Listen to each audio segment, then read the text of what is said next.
छत्रपती संभाजीनगर जळगाव महामार्गावरील फरदापूर इथं बस स्थानकावरील एका दुकानाला लागली भीषण आग। या भीषण आगीत झाले लाखोंचे नुकसान।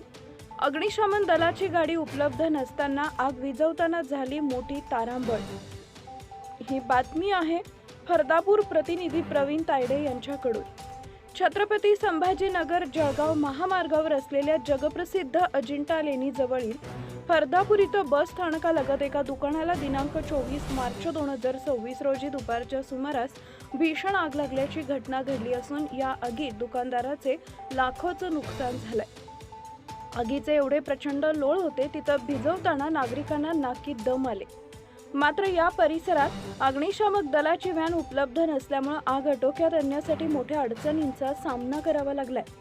याबाबत फरदापूर येथील सामाजिक कार्यकर्ते अजहर शेख यांनी तीव्र नाराजी दाखवत ज्ञान पंख न्यूजची प्रतिक्रिया देताना सांगितले की जर या ठिकाणी अग्निशामक दलाची गाडी असती तर एवढं मोठं नुकसान संबंधित दुकानदाराचं झालं नसतं।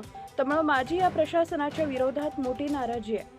ते पुढे म्हणाले की इतक्या महत्त्वाच्या आणि पर्यटन दृष्ट्या जगप्रसिद्ध असलेल्या महत्त्वाच्या ठिकाणी अग्निशमक यंत्रणा उपलब्ध नसणं ही गंभीर बाब आहे। प्रशासनाने याकडे तातडीने लक्ष देऊन कायमस्वरूपी उपाययोजना कराव्यात अशी मागणी त्यांनी केली आहे। या आगीत शाहिद अमजद गुलजार खान राहणार जामनेर यांचं हे दुकान होते। हे आगीचे लोळ कसे पसरले हे आपण या दृश्यातून पाहावयास मिळत आहे। Subscribe now and press the bell icon.